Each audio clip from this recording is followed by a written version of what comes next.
Olá pessoal, tudo bem? Meu nome é Douglas Diniz, sejam bem-vindos aí ao meu canal Manual do Código. No vídeo de hoje vou estar começando uma nova série aqui no canal sobre blockchain e criptomoedas. Pretendo aí fazer um projeto aí de criar do zero um blockchain para aprender aí a fundo, né, todos os principais algoritmos aí que usados em blockchain, né? Então a ideia é a gente criar aí passo a passo um blockchain do zero, né? Lógico, vai ser com algoritmos bem mais simples aí, né, do que o que tem lá no Bitcoin, por exemplo, né? Porque a ideia aqui é a gente aprender aí os fundamentos, né? Como que funciona por dentro, né? E então vai ser algoritmos mais simples, né? Mas a ideia é fazer um blockchain aí funcional, né? Pra gente poder aprender aí como que funciona isso aí, né? E também não vai ser muito focado em finanças, essas coisas assim, vai ser mais a parte técnica, né? Então, mesmo porque essa parte de investimentos, isso aí tem vários canais aí no YouTube que explicam muito melhor do que eu, né? Então, meu foco aqui vai ser mais a parte técnica, como que funciona por dentro, né? Mas lógico, quando for preciso assim, eu vou falar alguma coisa, né? Mas o foco vai ser a parte técnica, né? E essa série aqui também vai ser bem longa, né? Eu nem sei quantos vídeos eu vou fazer a esse respeito, né? Mas vamos ver como a coisa vai andar, né? Pretendo aí fazer o máximo de vídeos que eu conseguir sobre o assunto, né? Já estudei bastante sobre blockchain, criptomoedas, né? Então quero passar um pouco do que eu já aprendi e também ir aprendendo ao longo dos vídeos aí, né? Esse é um assunto novo, né? Então pouquíssima gente domina esse assunto, né? É uma coisa nova, né? Então é algo que me interessa, por isso que eu tô fazendo essa série aqui, me comprometendo a aprender o máximo que eu puder e passar o máximo que eu puder também, né? Bom, e no vídeo de hoje eu já quero falar um pouco sobre blockchains, né? Dar uma introdução aí técnica sobre o assunto, né? Não quero focar muito nessa parte de sistema bancário, que a gente está acostumado nos dias de hoje, porque foge um pouco do que eu quero falar, né? Mas só para começar, né? Eu fiz aqui uma imagem aqui. Bom, a gente tem no nosso sistema financeiro normal aqui, né? O que a gente tem? A gente tem o Banco Central, que é o que imprime o dinheiro, né, e regulamenta tudo. E a gente tem os bancos, né? Os lugares onde a gente vai para fazer transações diversas, né? O que é o banco, né? Ele tem lá servidores, né, em algum lugar do mundo. Tá os servidores do banco. E esses servidores têm banco de dados, né? Nossa, tá bando de dados aqui. Vou trocar. Banco de dados, né? Esse banco de dados é o lugar onde está todas as informações de todas as contas bancárias e todas as transações que ocorrem aí no país, no mundo e tal, né? Então, é o banco que controla isso aqui, né? Então, aqui, por exemplo, né, se o Carlos quer enviar algum dinheiro para Maria, por exemplo, é o banco que faz essa operação, né? Então, lá no banco de dados do banco, ele que é responsável por ir lá, fazer o débito na conta do Carlos e o crédito na conta da Maria, né? E ele que registra tudo isso aqui, né? Então, ninguém tem acesso a isso aqui, né? Isso aqui é uma caixa fechada que o banco que controla, né? E no caso do Banco Central, né? É o Banco Central que é responsável por imprimir dinheiro e fazer todas as regulamentações sobre o dinheiro, né? Então, qual que é o problema disso, né? Que o blockchain tenta ser algo paralelo a isso, né? Por exemplo, no Banco Central, se o país crashar, se o país quebrar, como aconteceu com a Venezuela, por exemplo, né? O que acontece com o dinheiro, né? Pode entrar em colapso, né? Então, todo o dinheiro que você tem, você perde, né? Ou desvaloriza muito, né? Então, se o Banco Central também começar a imprimir muito dinheiro, a gente sabe que isso aí pode levar à inflação, né? Que vai desvalorizar o dinheiro e tal, né? Esses são problemas que acontecem no dia a dia, né? No caso do banco também, né? Se o banco, como ele controla isso aqui, ele pode fazer o que ele quiser, né? Então, se o banco falir também, por exemplo, todo o dinheiro que você tem no banco, você perde, né? Então, o que é uma criptomoeda, né? Eu sempre vou citar o Bitcoin como exemplo, né? O que o Bitcoin faz de diferente aqui, né? Em relação a esse modelo aqui, né? Tem a noção que o Bitcoin é uma coisa online, né? Então, pegando aqui esse exemplo do banco, né? Quando você quer fazer uma transação, por exemplo, Carlos para Maria, né? Você tem que conectar num servidor lá do banco, né? Por exemplo, no celular. Você conecta lá no aplicativo. Você está se conectando num servidor, sei lá, tá em algum lugar esse servidor, né? E a Maria, e depois atualiza o banco de dados da Maria, a Maria, em algum momento depois, vai conectar no banco também e vai ver que a transação ocorreu, né? Então você tem 3 elementos, você tem uma rede aqui, ó, de 3 elementos, né? Que fazem parte dessa transação, né? E no Bitcoin, como que é? Peguei uma imagem aqui no Google. Como no Bitcoin não tem mais esse conceito de ter um servidor único ali, uma pessoa única ali que é responsável por atualizar um banco de dados, então no Bitcoin não tem mais aqui, você não se conecta num banco ou em alguma coisa, num servidor específico. Você se conecta com outras pessoas que também estão conectadas na rede do Bitcoin. Então o Bitcoin ele forma uma rede gigante. Não é mais só o banco ali que é central. Aqui não existe central, né? Então todo mundo se conecta com todo mundo. Então aqui, por exemplo, esse carinha aqui está conectado com esse aqui está conectado com vários outros. O que importa é que a rede é conexa, né? Os nós estão conectados uns aos outros, então uma mensagem pode ser repassada ao longo da rede. Se isso aqui fez uma transação, essa transação é propagada e depois de um tempo vai chegar lá do outro lado, né? Então, o conceito muda bem, né? Não tem mais uma central, né? Então é uma rede distribuída, né? Então, como não tem um banco de dados único, onde fica as informações das transações? Fica em cada nó. Então agora, em vez de ter um banco com um banco de dados único lá, todo mundo tem um banco de dados, que no caso chama blockchain. Então, blockchain é como se fosse um livro de registro que todo mundo tem. Mas como assim todo mundo tem? É exatamente isso. Então imagine o seguinte, né? Como não tem uma central, né? Uma pessoa responsável por validar as transações, quando uma transação ocorre, todo mundo tem que validar essa transação. A rede toda tem que validar. Então essa é a grande diferença, né? Não existe uma central. Todo mundo valida todas as transações. Então, por exemplo, se uma transação ocorre lá na China, uma pessoa lá envia um certo número de bitcoins para outra pessoa, essa transação aqui vai sendo propagada pela rede e vai chegar em todos os nós. E cada nó vai ter que validar se essa transação é válida ou não. Vai ter que falar, para mim é válida. Aí, se a maioria da rede falar que a transação é válida, aí ela é registrada oficialmente no blockchain, né? Mas isso aí vai ficar mais claro ao longo do vídeo e dos próximos vídeos aí, né? Isso aqui é um pouco complicado no início de entender, mas vai ficar mais claro, né? Então, como que funciona, né, o Bitcoin? Vamos começar mais a fundo, né? O Bitcoin ele foi criado por um cara aí chamado Satoshi Nakamoto, né? Ninguém sabe quem que é esse cara, né? Se é realmente uma pessoa ou se é um grupo de pessoas, né? A gente só sabe que ele que foi responsável por criar o Bitcoin e lançar o cliente Bitcoin, né? Que foi o software inicial, né? Que deu origem à rede do Bitcoin, né?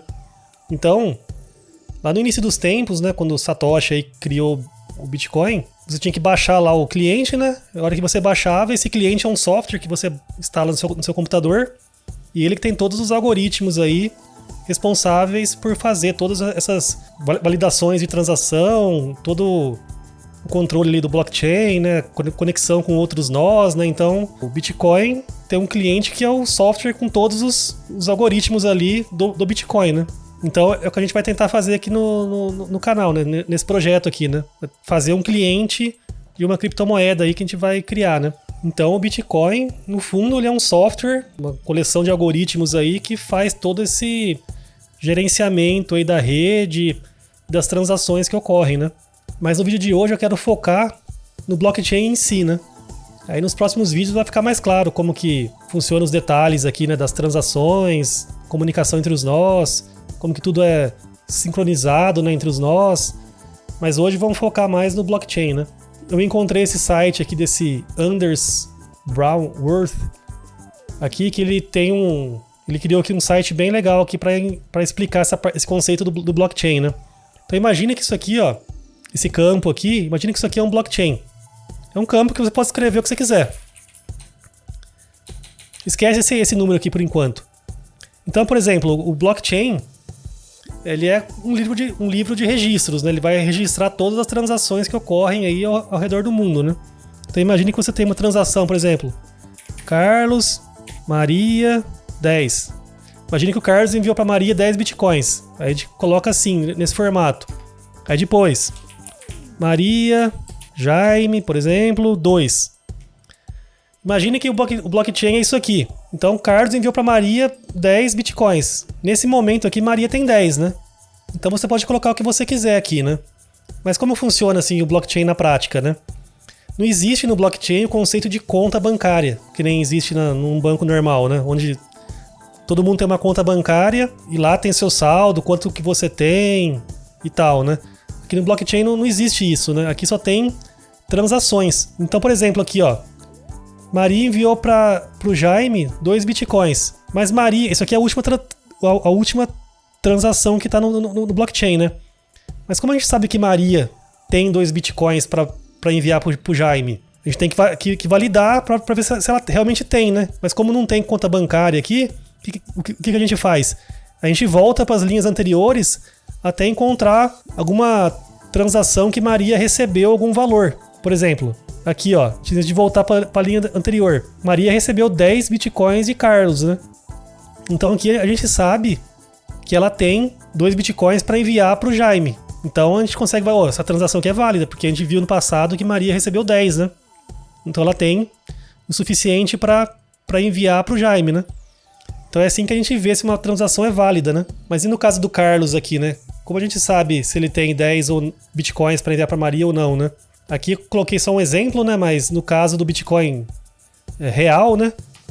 O que ocorreu lá no início dos tempos, quando o Bitcoin foi criado pelo Satoshi lá, a primeira entrada no Bitcoin, no blockchain aqui, vamos supor que foi assim, ó. O Satoshi ele começou com 1 milhão de Bitcoins. Isso aqui foi a primeira entrada no blockchain. A partir daí, ele começou a enviar pra galera vários Bitcoins, né? Então, por exemplo, aqui ele pode ter enviado Satoshi, sei lá. Por exemplo, vamos supor que foi assim, né? Satoshi começou a enviar para pessoas aí aleatórias vários bitcoins, né? Imagina que no início foi algo assim, né? Satoshi, ele tinha lá 1 milhão de bitcoins, o pessoal começou a entrar na rede do Bitcoin e ele foi enviando bitcoins para essas pessoas, né? E essas pessoas, por sua vez, foram enviando para outras e assim a rede foi crescendo, que nem é hoje, né? Então aqui nesse caso aqui a gente pode verificar, ó. Maria, a gente sabe que essa transação é válida porque no passado ela recebeu 10 do Jaime. Então ela tem 10 para enviar, 10 do Carlos, né? Então ela tem 2 para enviar pro Jaime. E o Carlos aqui, se a gente for andar para trás aqui, ó, a gente vê que o Satoshi enviou pro Carlos 100. Então ele tem o suficiente para mandar para Maria as 10, né? Aí chegou uma transação aqui, ó. Imagina que chegou. O Manuel enviou para Mara 10 bitcoins. A gente vai ter que validar isso aqui. Como que a gente faz? A gente vai ter que verificar se o Manuel tem pelo menos 10 bitcoins para poder enviar para Mara, né? Então o que a gente faz? Pega o Manuel e vai verificando todas as linhas do blockchain anteriores, né? Até a gente encontrar alguma linha onde o Manuel recebe alguma coisa, né? Então vamos supor aqui que em algum momento do passado aqui, Carlos enviou para o Manuel 8, né? Então se a gente chegar nessa linha aqui, ó, a gente vai ver que o Manuel tem pelo menos 8, mas ainda não tem as 10, né? Então a gente vai andando mais pro passado para ver se o Manuel recebeu mais alguma coisa, né? Aí vamos supor que Maria mandou pro Manuel, vamos supor 3. Nessa linha aqui, a gente sabe, imagina que tem um monte de coisa aqui no meio, né? Imagina que aqui nessa linha a gente já consegue saber que o Manuel tem pelo menos 11, né? Então essa transação aqui a gente já considera como sendo válida, né? Porque a gente sabe que o Manuel tem pelo menos 11 bitcoins, né? Então é assim que a gente valida as transações, né? A gente vai andando pro passado para verificar se aquela pessoa tem a quantidade de bitcoins suficientes para que aquela transação seja considerada válida, né? Então imagina aqui, por exemplo, que essa linha aqui não exista. A gente chegou nessa linha aqui e viu que o Manuel tem 8, né? Mas a gente foi, chegou lá no início do blockchain, não encontrou mais nada. Quer dizer que o Manuel tem 8 só então, né? Então essa transação aqui é inválida. Então a gente tem que reportar isso aqui como sendo inválido. Aí como o blockchain na rede lá do Bitcoin, né? Todo mundo tem o blockchain igual, né? Os blockchains são iguais. Todo mundo tem que chegar à mesma conclusão que esse blockchain aqui é inválido, que essa transação aqui é inválida, né? Mesmo se acontecer de ter um hacker lá, um pirata na rede lá, falando que isso aqui é válida, se a maioria da rede falar que é inválida, a rede considera como sendo inválida, né? É assim que funciona, né? as transações, né? A gente valida assim, né? A gente vai olhando o passado para verificar se aquela pessoa tem a quantidade suficiente de bitcoins para poder enviar pro destinatário, né? Mas vamos voltar aqui, ó. Imagina que então isso aqui é blockchain, só com um exemplinho bobo aqui, né? E esse campinho aqui embaixo aqui, ó, o que é? Hash. Tem esse monte de número aqui. Esse campinho aqui tem o hash dessas transações aqui. Mas o que é isso, né? O hash, nesse caso aqui, tem 256 bits, né? Ou 32 bytes. Se você não sabe o que é números hexadecimais, né? Eu fiz um vídeo aqui no canal que explica sobre isso, né? Vou deixar na descrição, né? Mas o hash de alguma coisa vai ter sempre esse tamanho aqui, ó. 32 bytes. Para dar os 256 bits, né? Então isso aqui, na verdade, ó, é um texto aqui, né? Que tá aqui nesse campinho aqui, né? Com as transações. Mas na verdade isso aqui é um monte de bytes, né? No computador, tudo no fundo ali são bytes, né? Bits e bytes. Então isso aqui, como são bytes, o algoritmo de hash usa isso para gerar esses dados aleatórios aqui, né? Mas como funciona, né? Por exemplo, se não tiver nada, o hash é esse aqui. Nesse algoritmo específico aqui, quando não tem nada, o hash é isso aqui. E3, B0 e tal. Aí, conforme eu vou adicionando coisas aqui, ó, vai gerando um número aleatório diferente. E os números gerados são totalmente diferentes dos anteriores. Se eu tiver alguma coisa, assim, pode ser o tamanho que for.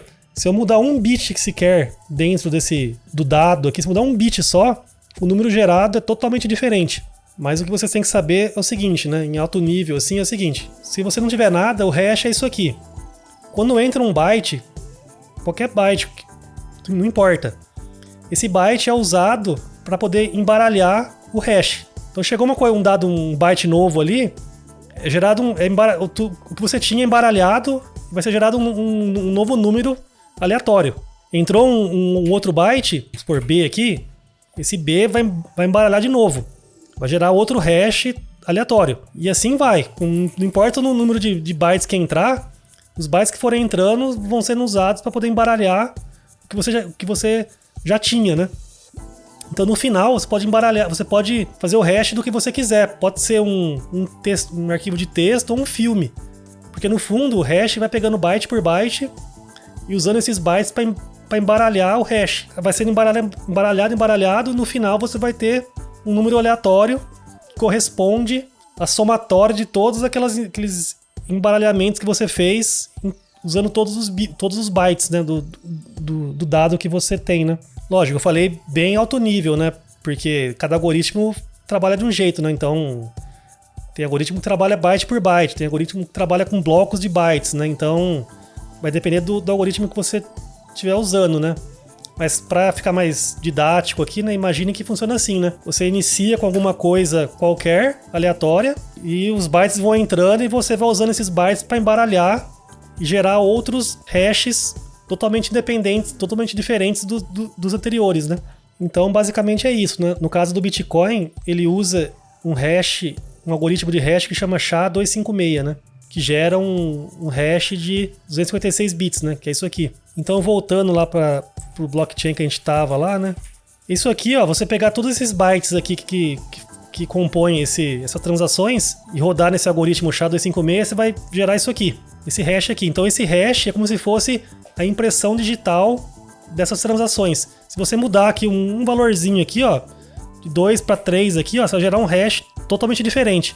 Então, guarda o seguinte, né, que o hash é como se fosse uma impressão digital desses dados aqui, dessas transações, né? Essas funções de hash, elas são feitas assim matematicamente de uma forma que é praticamente impossível você conseguir fazer outras transações ou a partir de outros dados gerar esse mesmo hash aqui. Como isso aqui só tem 256 bits, existem infinitos conjuntos de bytes que geram esse hash aqui. Mas você tem o algoritmo é feito de uma forma que é praticamente impossível você descobrir outro conjunto de dados que gere esse mesmo hash, porque senão quebraria tudo assim, né? Então, por enquanto é isso, né? Você tem lá, imagina que isso aqui é seu blockchain, milhões de transações aqui, e no final, quando entra uma nova transação, você atualiza o hash. Então o hash sempre vai ser o hash de todas as transações que estão no blockchain. Mas o blockchain não é isso, né? Então qual que é o próximo passo?